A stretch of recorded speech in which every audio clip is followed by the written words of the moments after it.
Hey Gators and sports fans, get all your Gator talk, news, analysis, and opinions on the Pod Up with Matthews in the Morning podcast.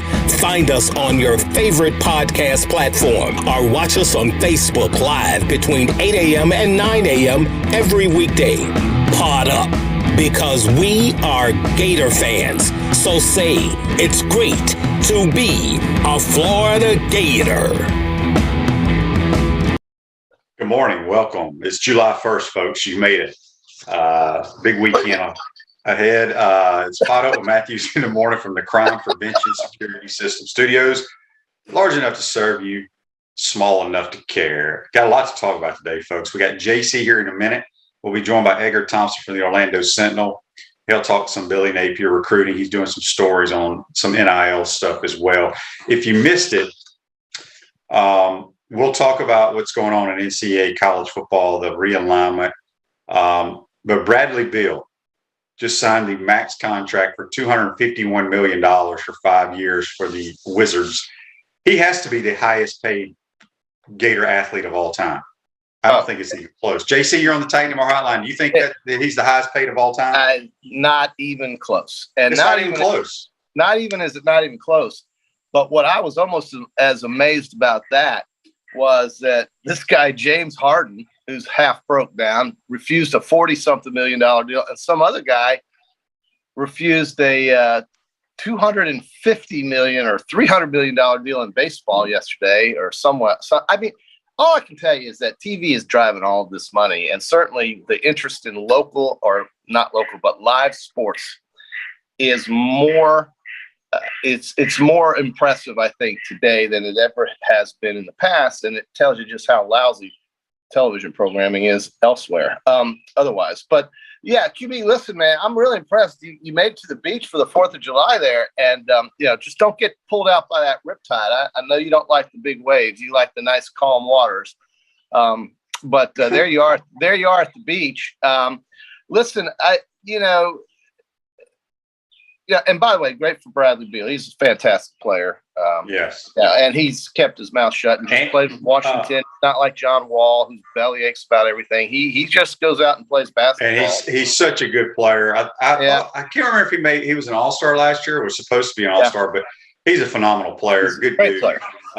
Tony says on Facebook a lot. He wants to know if this is a vodka cranberry here on July the 1st. No, this is my energy drink. I'm not a coffee drinker, Tony.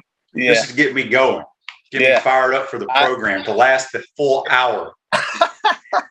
I'm not a coffee guy either, Q. You can't take it. I like you. I drink this energy stuff, not heavy stuff. But JC, before we move into college football, I saw this tweet. When I wake up, I get on Twitter, try to screenshot some things I want to talk about.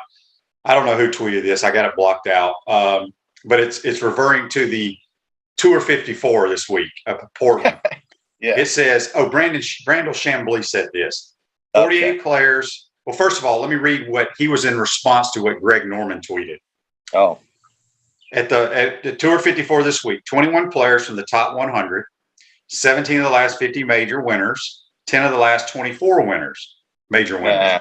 At the Irish Open, there's only 11 players from the top 100, one of the last 50 major winners, and one of the last 24 major winners. At the John Deere Classic, 9 players from the top 100, 4 of the last 50 major winners, 0 of the last 24 major winners. Yeah. So Brandel Chamblee says this back to Greg Norman. Right. He says 48 players who have been paid to sports wash for a murderer. At the Irish Open, history going back to 1927, and at the John Deere Classic since 1998, the John Deere Classic is giving $143 million to charity. So I just thought that was an interesting tweet. I really don't think. I think the more the PGA Tour has to defend itself against Tour 54, the worse it gets. I don't think they need to do that. I don't think there's anybody out there who's confusing these two tours. And if there are, these people don't know golf. They just don't know golf. And I get what Norman's doing. He's trying to market. He's trying to promote. He's trying to create. And that's all great. That's what he does. That's what he did. That's why he has all this money.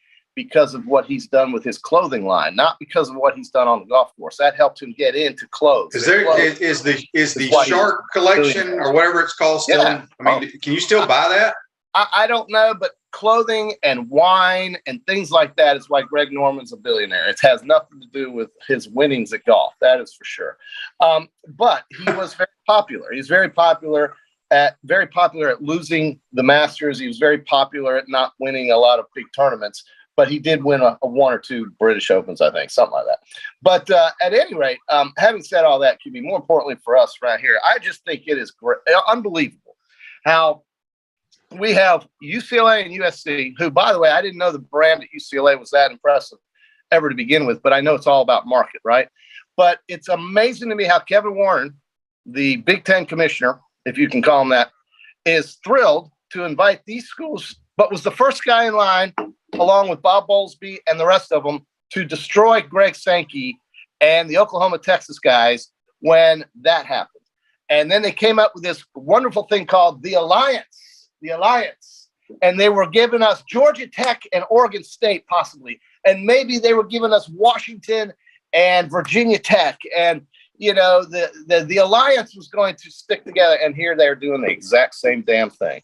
And it's going to lead to super conferences. And so that, you know, it's still a couple years away. We're still talking about 2 more seasons they're going to play where they are this year and next year, because this doesn't come into 24 until 2024, 2026. But can you imagine the volleyball team getting on a plane in LA to go play at Maryland? Yeah, it's crazy. I mean, real quick, I want to respond to this Facebook Live that Greg sent about Bradley Beal averaging 14.8 points and 6 rebounds at UF in 2 seasons. He was a one and doneer, Greg. He only played 1 year and he was gone. So let's get back to the college football. I mean, look, Oregon and Washington are going to be in the Big Ten by today, probably. It's crazy what's going on. But like you said, I saw this tweet. Since you're a geography wizard, JC. I am. This dude here tweeted, when UCLA travels to Rutgers. Yeah. By the way, it's the same distance if Rutgers was going to play a game in Iceland. Yeah. Well, I mean, think about that. I mean, I don't know how far Iceland is. No, I'm not sure that's accurate, but it's very close. I will say this, QB. Travel has become onerous for many. You know, remember, not every team and not every sports team on a college athletic department flies charter. Okay, there's going to be a lot of commercial flights here, and that's all fine and well and good. But it is an effort, man. It is an effort, and it takes a lot out of you, I think, to travel across country. And I don't know how they'll work out the schedule. They got 2 years to figure all this out. If you think Oregon and Washington are joining today, I didn't hear that, but it wouldn't surprise me. The Pac-12 is I thought I could have sworn I saw a tweet saying somebody tweeted last night that by today they would be members of or heading to the Big Ten. Well, perhaps, but here and so we're creating these duopolies almost, it feels like. And does the Big 12 merge with the remnants of the Pac-12 perhaps? And then you've got the ACC, and the ACC's got 14 schools, and of those, and everybody has signed over their media rights up until 2036. But with the new money coming into these new TV packages that will be available in 2025 for the SEC and in 2023 or 4 for the Big Ten, would that be enough to try to figure out a way to get out of the current 2036 deal that the ACC teams have? And the reason I bring that up is because how great would it be to have Clemson, Miami, and Florida State in the SEC? Then we would really create, I think, just 2 or 3 super conferences and be done with it. And they'd do their own playoffs. They'd do their own everything. And we would regionalize everything. Yeah, it's going to get similar to the National Football League in some capacity. It's going to be more than, 32 teams in the league now? I lost track. How many teams are in the league? 32? Yeah. It's going to get to where you're playing games across the country, which in football is not a big deal because you charter in football no matter what. Well, that's where it's true. going to become a problem is in baseball, basketball, volleyball, softball, because when the Golden State Warriors fly to play the Knicks, they're taking the Golden State Warriors private plane. You're not going to be able to do that. And I don't know how they're going to be able to schedule when Ohio State is supposed to play. You know, what they're going to have to do is when Ohio State plays UCLA in a basketball game on a, Tuesday night on Super Tuesday or whatever, they're going to have to schedule Ohio State staying in California and playing USC on that Saturday or something. Right. I mean, then we can get back to everybody worrying about kids missing class. Well, I think those folks are that concern is kind of taking a back seat here. Nobody gives a damn about class anymore. This is about the players making a lot of money and the schools making a lot of money. Nobody gives a damn if they graduate or not. I mean, it does sound that way. It really, truly does. Listen, it is just as long and onerous to fly from Tucson, Arizona to Seattle. And that's what they currently do right now, as it is to fly from Tucson, Arizona to Columbus, Ohio. It's almost the same distance. But you're crossing time zones and things like this. And you're exactly right with how they're going to have to do it with pairing up the two schools. Now, here's the thing, when they travel, it's kind of like in hockey, the Canadian teams, when they come to Florida, they always play Tampa Bay and the Panthers. So it kind of thinks, so what I'm thinking is, okay, what spurred this on? Why out of nowhere? I mean, completely out of right field, did UCLA and USC jump to the Big Ten QB? Because the Pac-12 is it's a SHIT show. Well, it is, but they have a new commissioner. And he's been working hard to try to create things. Well, he didn't work real hard. Well, they hauled ass. It's about the TV contract. And, they came very close in the Pac-12 under Larry Scott to get Oklahoma and Texas to join out there in that conference. And it didn't get pulled off. But their TV contract comes up next year. And right now, the Pac-12 is darn near on the on death row, because without UCLA and USC, what kind of TV contract are they going to be able to negotiate next year with the networks? And I don't think it's going to be anything comparable to, because they just lost the LA market for all intents and purposes. So that's the only market in that conference that creates real revenue, I would think, for advertisers. It's not the Seattle market or the Portland market or the Phoenix market. It's the LA market, and in a big way. Even though you can go to a game at Southern Cal, or you could go to a game at UCLA, literally buy your ticket at the gate as you walk in and pay less than $50. I mean, it's that true. I mean, really, nobody showed up. I'll never forget the overhead aerial view of the Rose Bowl when UCLA opened the season last year against somebody. It looked literally empty. There wasn't 10,000 people in that building in the Rose Bowl. You remember that shot when UCLA opened up the season last year and they showed you live from the Rose Bowl on the foot of the San Gabriel Mountains, it's UCLA football. And there was nobody in that damn place. What about the Conference of Champions, JC? The Conference of Champions. Bill Walton here. And I just think that the Conference of Champions is about to be the conference. It's being demolished. Also Rams. Yeah. So what does Cal do? What does Arizona do? What does Washington State do? I think the only answer for those schools would be to find a way to jump into the Big 12, create something with Boise State and those other schools. I don't really know. This is a, like you said, SH show, and it's a shit show. It is, and I don't know. John says on Facebook Live, brought to you by Mel Law, how will the USC Trojans like playing those cold weather games in the snow? What's interesting is, Lincoln Riley. I said he was very smart because he's getting out of OU and he's going to go to Southern Cal where he's going to just destroy everybody in the Pac-12. And I'll be damned now. It's going to be a battle weekend. He's going to be fighting. He's going to be fighting with the Ohio State, Penn State, Michigans. I think it's also going to lead to severe. There's not going to be divisions anymore in the Big Ten. The Big Ten East is so much better than the West. It's just the opposite down here. I think we're going to see divisions get blown up. The ACC, to me, is a very interesting story now, and maybe Edgar can shine some light on this if he is. I know he's going to talk to you about increased revenues with Florida recruiting and so forth and things like that.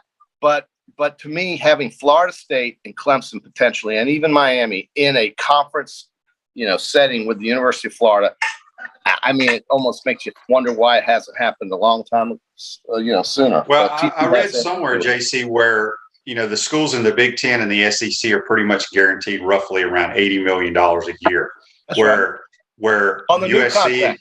where USC and UCLA were only getting like $30 million a year out of their TV contract. So it's a no-brainer. I read some tweet. I can't remember exactly what it was saying or who it was from. It was talking about all these teams jumping from, the Big Ten to the SEC. And somebody said, can we trade? Maybe it was trade Vanderbilt for Gus Johnson. Yeah.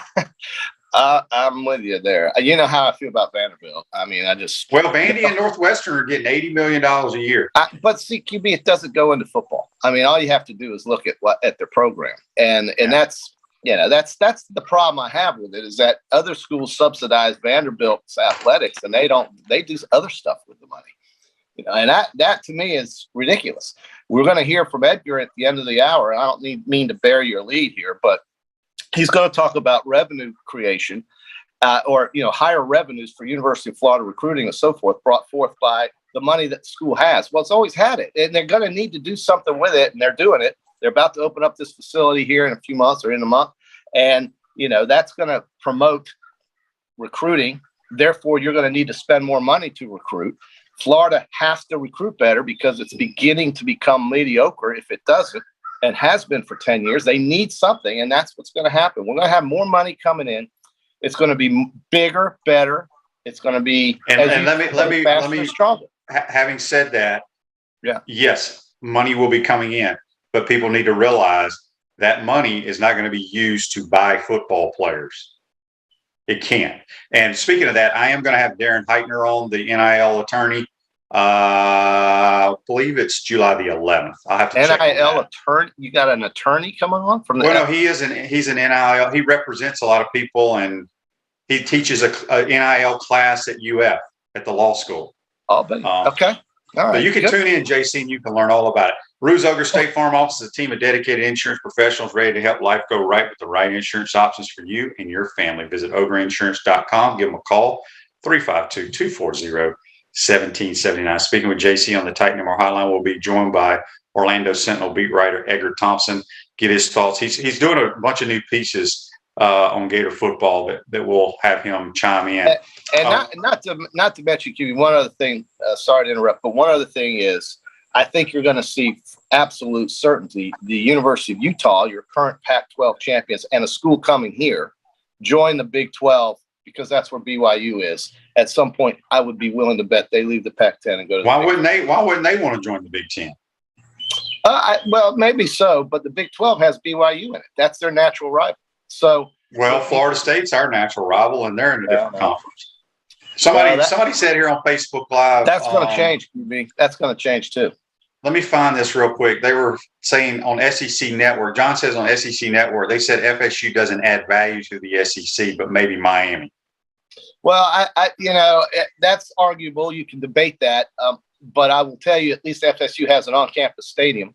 At least FSU has, some semblance of tradition. And, listen, they used to play Clemson tough. I mean, so Clemson, to me, is absolutely 1,000% eventually going to be an SEC school. There's no question that everything about Clemson is Southeastern Conference. Everything about it. Yeah. And they will be in this conference. They're a huge rival with the University of Georgia. Obviously, South Carolina is right down the road. That's going to happen. The only thing is this is going to take a couple of years to all transpire. The biggest thing the ACC has to worry about, though, is that 2036 grant of rights deal that all those schools are upheld to. But the money coming from a potentially bigger contract that could be even more than $80 million if you add schools. And I think it would have to be, because that's just another divisor that these current schools would have to, that they'd have to adhere to. If you bring in more schools, that's another divisor. It brings down your share. So that could further increase the negotiations for even more money from the TV networks. And then if they did come in, they would have to use that money to pay off, whatever the ACC is owed. But I think the ACC and the Pac-10 or 12, or now it's Pac-10, whatever it is, Pac-10's on death row. The ACC. The Big Ten is going to. I mean, they're going to change their name, because there's like 18 teams in the league now. They're going to change their name. I think the Big 12 survives this, which is very ironic, because we thought that conference was dead 2 separate times, and then obviously your Southeastern Conference. So the ACC and the Pac-12 are going to have to figure out something. I don't think the Pac-12 is going to be around much longer. We got a text on the Titan MR text line from Ryan. He says, "Happy Friday, fellas. Shane, we're going to miss JC on Wednesdays for a while, but that gives him an extra 30 minutes to dedicate to his public weight loss challenge, which was supposed to end like June 1st, by the way, guys. Maybe some fierce early morning tennis to keep sweating off those pounds. Have a safe and happy 4th. I'm glad the country is just scintillating. They're really worried about your weight loss. I'm thrilled about that, and I appreciate it. Yeah, I got to say, I've been slipping here recently. So, Daryl says on the Titan MR text line, he says, "Put Hawaii in the SEC. That would give me excuse to go back out there." Now that would be some damn travel. Ooh. Nah, impossible. That's impossible. My son just flew out to Hawaii, 5 hours to LA, had a layover there for about 4. And then had another 5-hour trip to Kauai in Maui. That is a hell of a long way to go. And I don't know how those Rainbow Warriors put up with that kind of travel when they would come to stateside and play football. It's 5 hours from Honolulu or Kauai to LA or San Francisco. Remember years ago, they played the Gators in like a noon kickoff in the swamp. That's right. They did. They did. My God, could you imagine it? You'd have to get here 3 days in advance just to get used to the time change. It's 6 hours. It's 6 hours. And that is going to be a challenge for all these schools out west eventually when they start moving east to play more. And I think it's an indictment on sports in general, west of, say, the Missouri River. I mean, or the Rocky Mountains. Sports in general, unless it's professional sports, unless it's the Lakers, the damn Cardinals or the Rams or somebody like that. LA is, I know USC is popular, but UCLA, I don't know. I guess that's because they and USC are sisters, brothers, but that brand doesn't excite me any more than, Oklahoma State. I mean, it's just, although I think Oklahoma State should be given a lot more credit. But I don't know. I mean, that brand is to me, it's Southern Cal, and we'll see. It's going to be difficult for these schools when they do all this traveling though during the middle of the week. It's going to be crazy. Really. Yeah, football won't be so bad. It's all the other sports. It's chartered. Everything's chartered in basketball too. So many schools charter flights for basketball teams. Joseph says people forget about the hell Vandy has given Florida. Triple overtime games, close 1-point wins. Yeah, they suck, but we Gator fans have no right to say they don't belong. The commodes belong, JC. The commodes belong. Yeah, I'm sorry. I see what they do, and year in and year out, it's the same story. Look, I know they're not going anywhere. They are a fixture, but it irritates me to see a school like that. And prior to this new leadership at the University of Miami, the school like that take all this television money and it never goes into the athletic department. It just doesn't. I mean, you go to that Vandy football stadium, you go to that Vandy baseball stadium, even after 3 World Series finals appearances and 2 championships, and it's like a junior college. So I don't know. It's Nashville. It's a great city. It is, and that's the only reason. What if Vanderbilt University was in Murfreesboro? That would be Middle Tennessee State. Well, okay. What if it was in, Gatlinburg? I'm just saying, if it wasn't in Nashville, man. But it is, and they should be better. And I don't want to hear about, they're a small school, big academic. So is Duke. So is Northwestern. Look at Northwestern. They got girls softball teams playing in playoffs. They got football teams playing in bowl games. Vanderbilt sucks. They are horrible. They're awful. And they don't even try to get better. And they're getting paid millions of dollars from the University of Alabama and Georgia and Tennessee and Florida to suck. And I'm just sick and tired of, we got Vanderbilt on schedule. Hell, Coach Spurrier makes fun of Vanderbilt on his restaurant commercial here. I mean, it's awful. He does? What did he say? He says, hey, everybody, Coach Spurrier here. I just want you to make a reservation to my restaurant. It's just as easy as a homecoming game at noon against Vanderbilt. All you got to do is point, click. So it's in everybody's mind that they blow, they're terrible, they're horrible. And until they want to get better, they won't get better. I've said this for a long time. But a school like Vanderbilt needs to get Paul Johnson out of retirement. And they need to run the old wishbone triple option, because that is the only way that they can cause problems in the SEC because you have to prepare for them, and nobody else runs it in the league. That's what Vanderbilt needs to do. Georgia Tech is Vanderbilt. It's the same school. They don't do that anymore, JC. I know. But Paul Johnson coached at Georgia Tech, and they gave you headaches. They actually went to bowl games. They were competitive. And Georgia Tech is exactly the same thing as Vanderbilt. There is nothing different about either school. And I don't care what anyone says. They're the same thing academically. They're the same thing size-wise. They're in the middle of town, and they need help. And so you get a guy like Paul Johnson to do something different. I think it's a great idea. But they got to do – look, they were competitive with James Franklin. That is what I'm talking about, is that they tried. They don't even try anymore. So I'm gonna back up on that. They were pretty competitive under James Franklin, but you got to also remember they won Florida, Georgia, and Tennessee were not very good those years. That's true. They were not very good at all. That is very true. All right, JC, real quick. Johnson, Vandy could go get Jeff Monken from Army. Yeah, that's who they need to go hire. They had for them to be relevant in some capacity, just to make it interesting. That's what they should do. They could get Bill Belichick. It wouldn't matter unless they start committing to and investing in their football program and their sports facilities. It just doesn't matter who their coach would be. So, JC, I was thinking about this. You've been preaching about you're ready for the Sankey and the league office to make a decision on the scheduling. Well, maybe he knew or knows what's coming down the line, and they're not going to go ahead and set this schedule whenever we're going to be adding Clemson and these other schools in another year or two. Okay, I follow you there. But the ACC made a move on its scheduling. You can always change. You got to do something, though, to make it better now. And yes, maybe you're right. 3, 4, 5, 6 years from now, it will all look different, and we all know that. But what about today? And I'm fine with the idea that Oklahoma and Texas are coming, but I am almost certain it's because the SEC is not ready for them, for maybe the reasons you're talking about. But give us something today. You don't need an 8-game schedule today. You can go to 9, and the 3-5-5 makes sense, but it's still an 8-game schedule. How, I don't know, but it is. But make it at least 9 games now. Let's get on with it. Let's play more teams that we should be playing in our conference. And then you can change it from there. But you're right. Perhaps there is news that we just aren't aware of, and that's fine. That's all wonderful and good. And I'm sure it's coming. I mean, the only reason we think that's possible is because of what happened yesterday.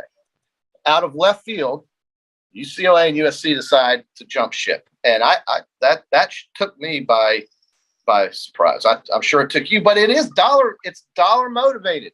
Their television contract is about to be renegotiated, and they want more money, and that means going to a better conference, and that makes sense.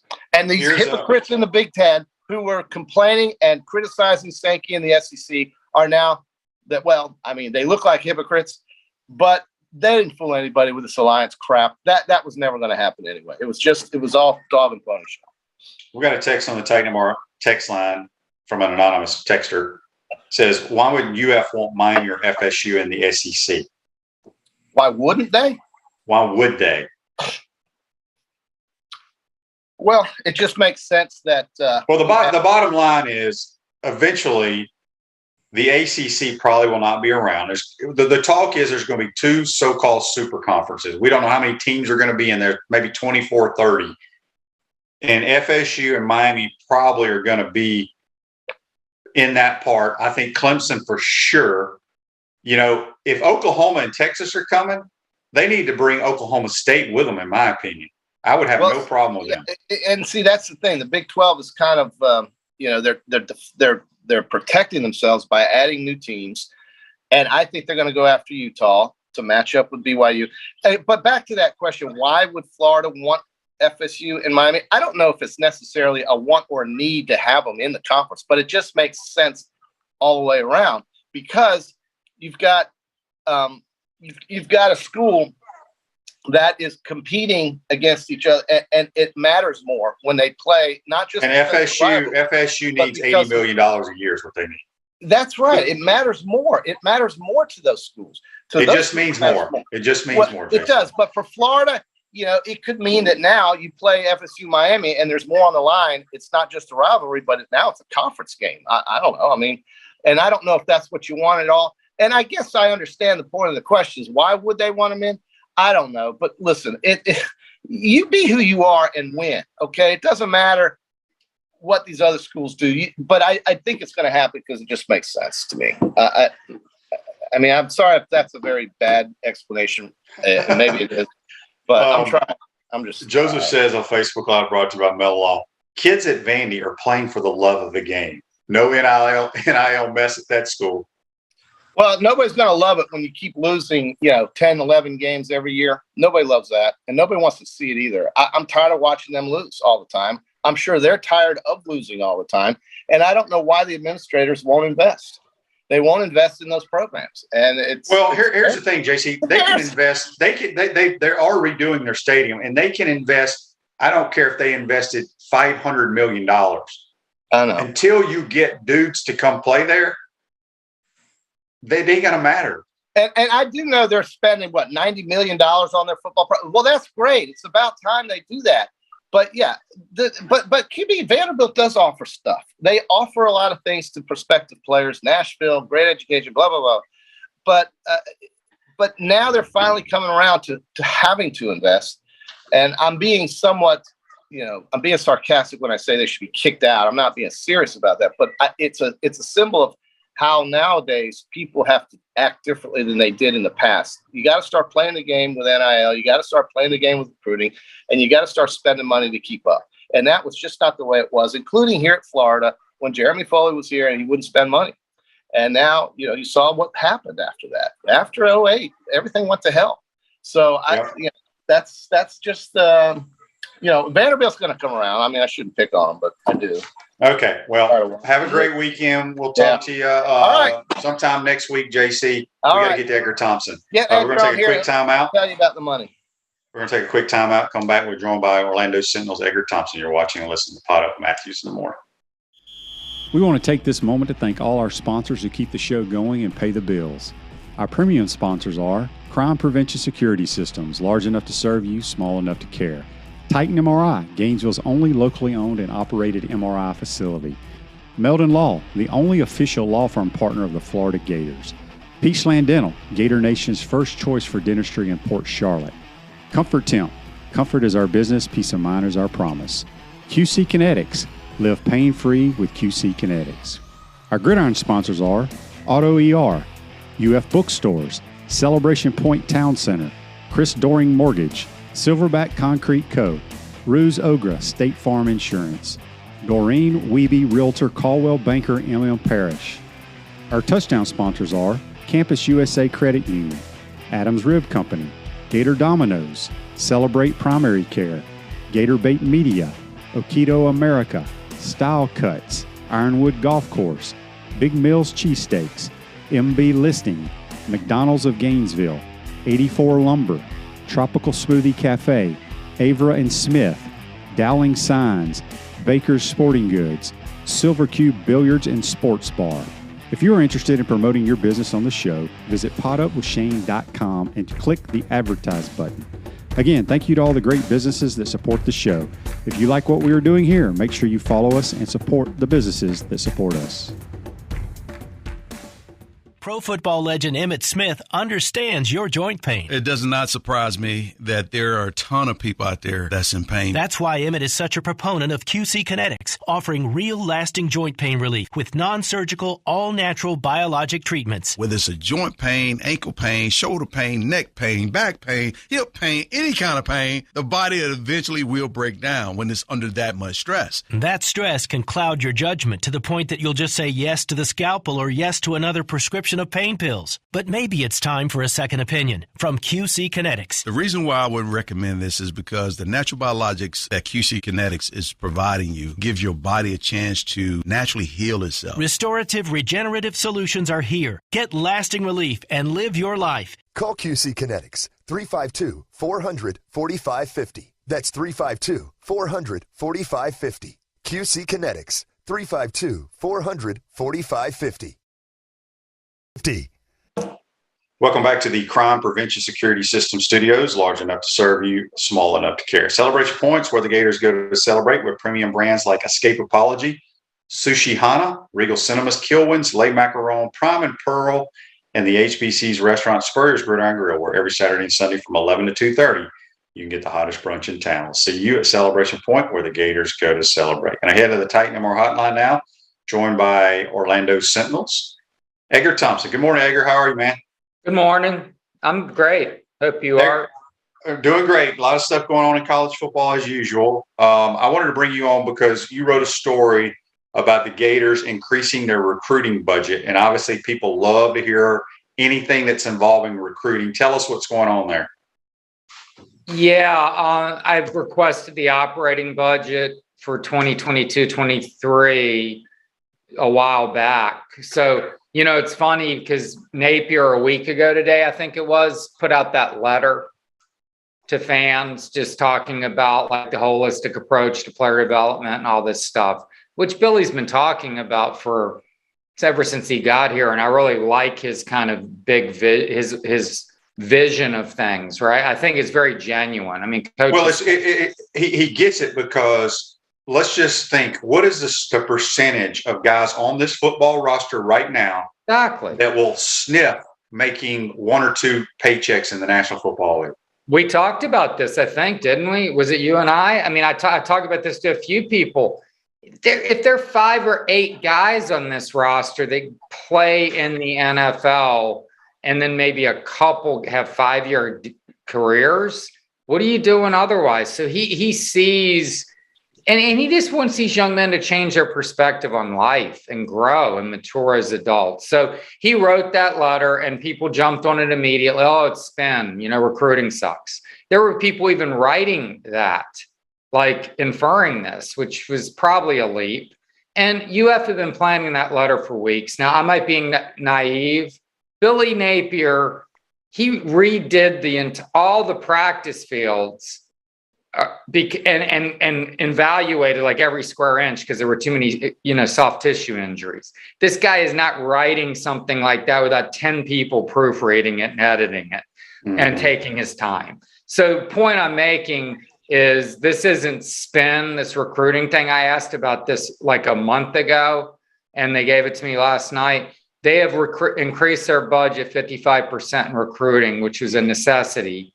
They were lagging behind SEC programs, the top programs, seriously. And now they're catching up. The budget's now $2 million. Now, additionally, the University of Florida has a budget of $838,000 to an aviation department, and that is used for recruiting.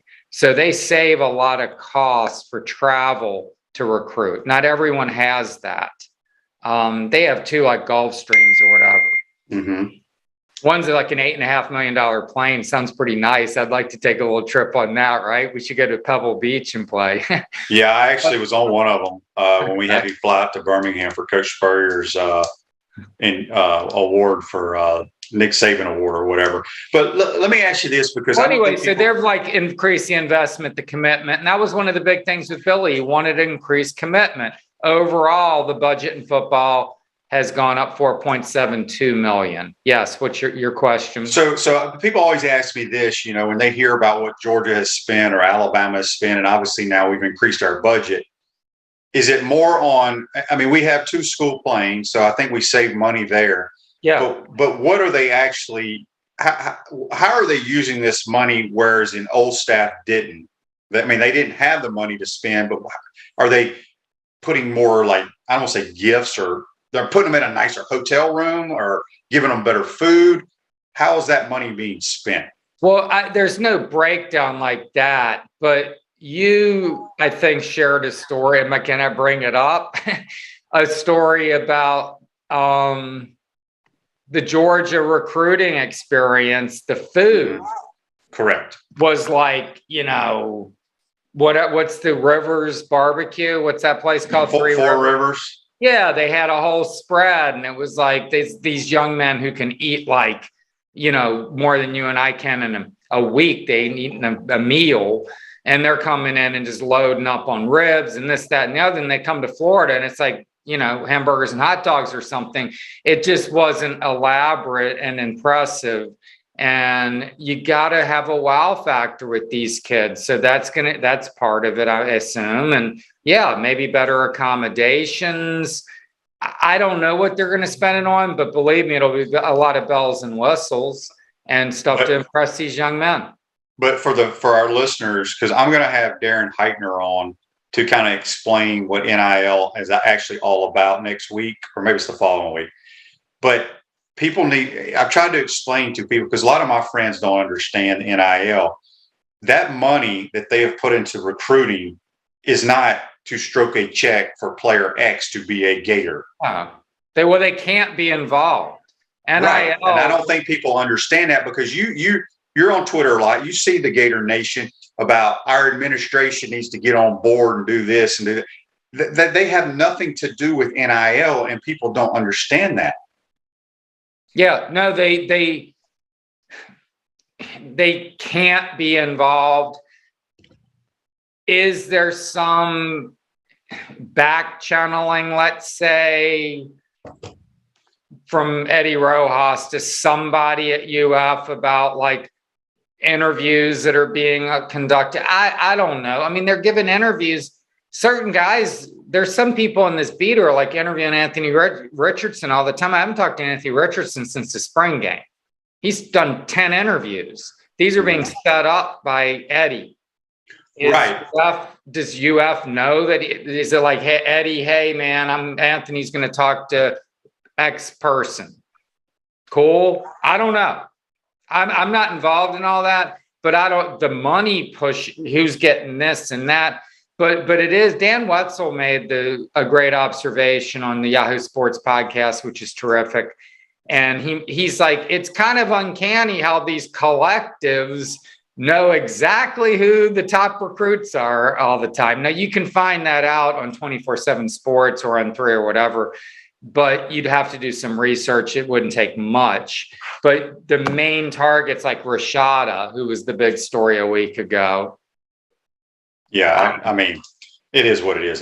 Paying a lot of money for anybody coming out of high school is a huge risk. Are you in the market to buy or sell your home? Doreen Weeby, a realtor from Caldwell Banker M in Paris, will provide you with fast, friendly, and reliable service. Call her today at 352-562-1411 to help your dreams come true. Speaking with Edgar Thompson on the Titan MRO hotline. If you got a question or a text, shoot it to us.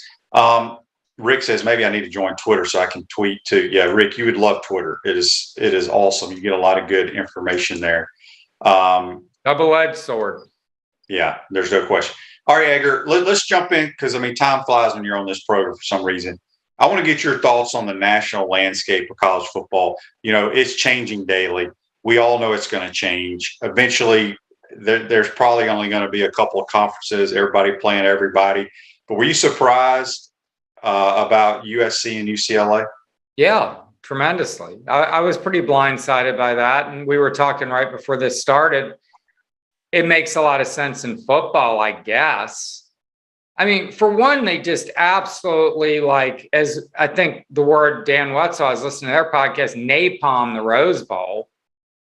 I mean, wasn't the Rose Bowl one of the big reasons the playoffs been so jacked up, because they wanted to keep that tradition? Well, It's gone now. I mean, there's no more Rose Bowl now. But we were talking about the travel and other sports. Even men's basketball, forget like volleyball or whatever. I mean, a men's basketball team plays midweek games. You have a shoot around the day before often.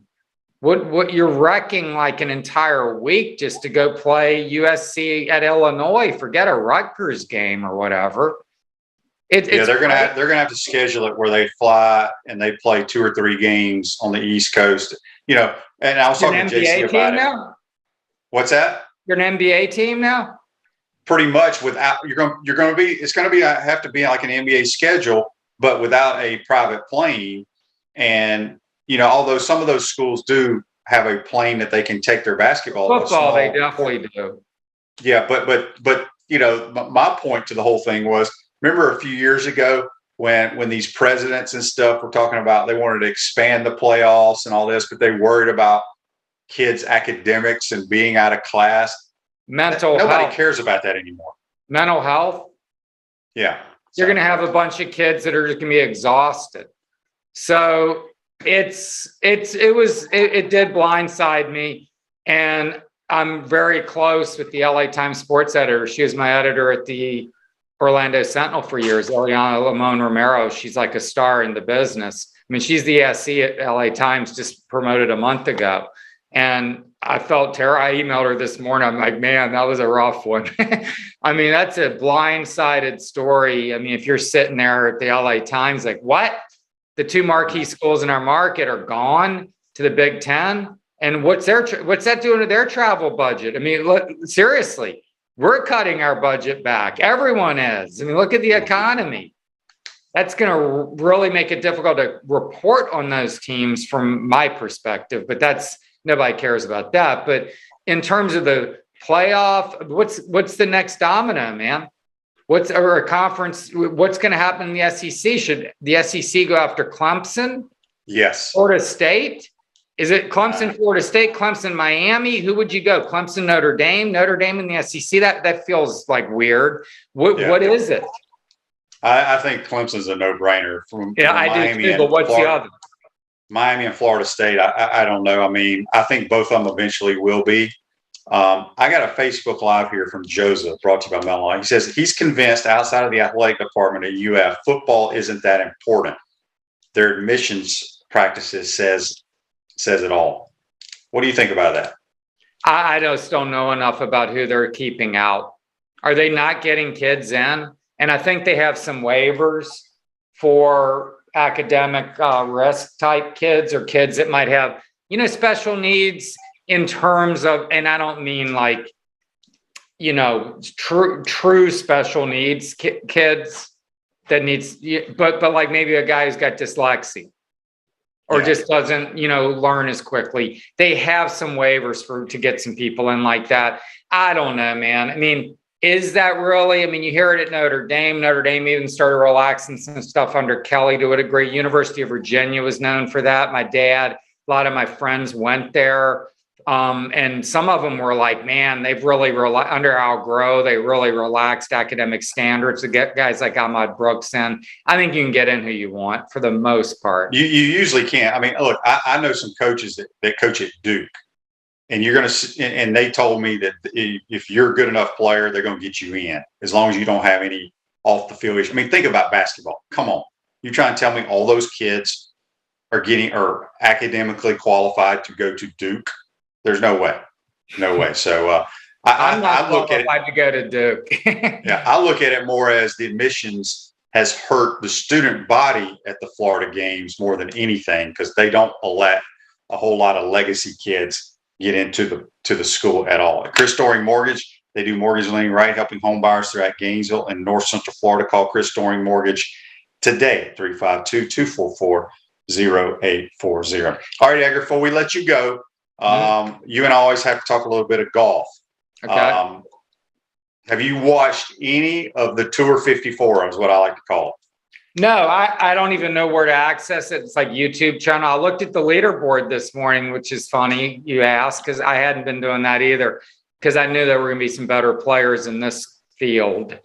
And but I don't even understand their format. It's an individual, but a team deal. And look, 54-hole shotgun start, as John Rahm says, is not tournament golf, period. It's not. And there's no cut. And it's like, can you imagine, go back to the U.S. Open, how dramatic that last hole was when Zalatoris missed the putt to tie Fitzpatrick. Awesome. Could you imagine if that was going to happen on the 7th hole? So dumb. The whole thing's stupid, but, they have silly money. And like I read a story on Prince Salman, who's 37, whatever, and took the throne from his dad is like, in the background. Now, I read a story on him. So I asked my girl Alexa here what his net worth was. 1.4 trillion. So the money's just ridiculous there. This guy's like can pull out his wallet and pay the purses of these tournaments. So they can just keep throwing money at it for a while and try to make it work. But I think they're going to have to tweak some things.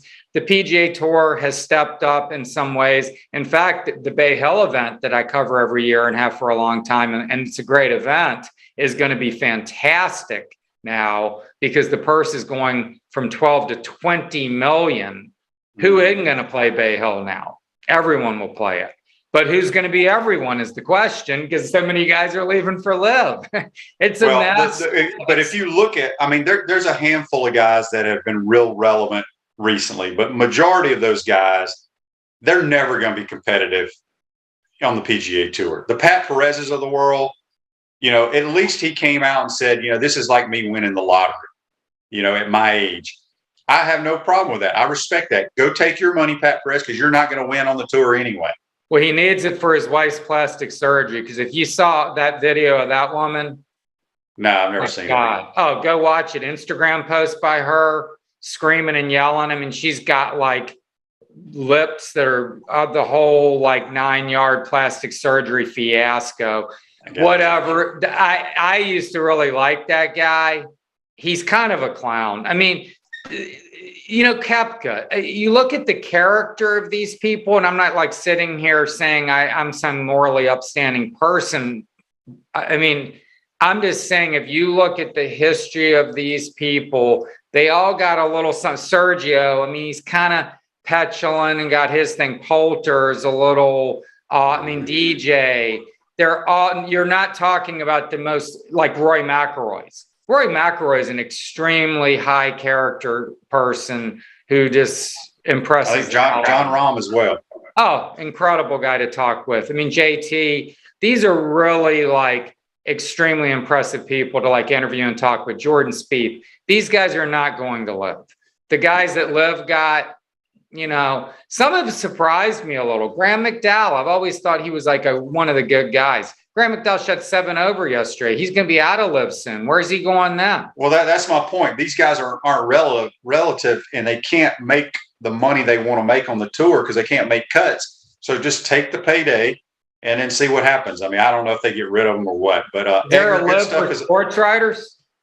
Yeah, exactly. Get your own little tour going. Good stuff as always, man. We appreciate it. How can everybody check out your work? OS Gators on Twitter.